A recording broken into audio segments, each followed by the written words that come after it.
Welcome to After Spin. Additional comments from our panelists.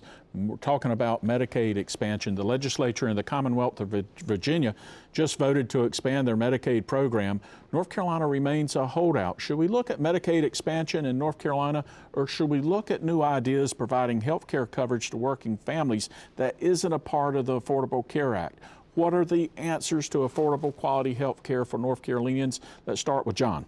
Well, I would like for North Carolina and the rest of the country to approach this matter without Medicaid expansion.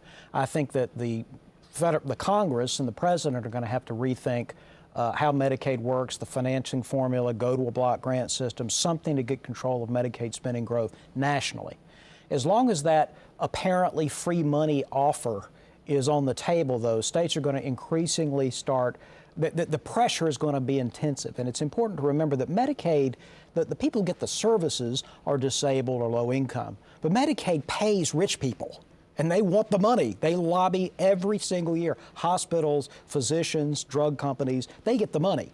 And they would like to get more money. And so they are the primary active lobby for Medicaid expansion in most states. So far, most states have succumbed to that argument. I would think that in addition to doing some coverage matters for people who are low income that we need to do, I agree with that we've got to focus on extending services at a lower cost to this population through a variety of things, from minute clinic type solutions and urgent care type solutions instead of emergency rooms, to direct primary care solutions, to telemedicine, to allowing nurse practitioners and other non-MDs to deliver some services at a lower cost. I think this is enough of a big problem that there are lots of different ways to hack at it from different directions. Chris, there's been a lot of predictability in Medicaid over the last two budget cycles, and that's contrasted to what we've seen under previous administrations under Governor Easley and Governor Perdue.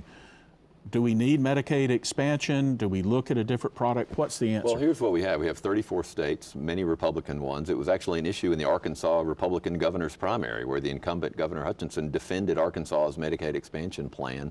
Right now, the Affordable Care Act is the law of the land. The Republicans tried. They're crippling it, or trying to, but they didn't repeal it.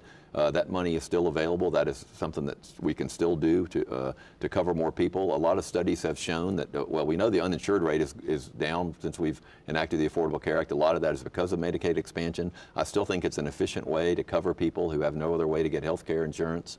But as we talked about on this past week's show, I think you still have to not let insurance companies discriminate on pre-existing conditions. Obviously, we have had whole shows on health care. I think we should have some more. But I think Medicaid expansion, it's almost silly not to expand Medicaid. You can tailor. I have a feeling that the current administration in Washington would allow states run by Republicans to tailor the plan more to their liking. There was a bill introduced in Carolina Cares in the North Carolina Legislature by Republicans.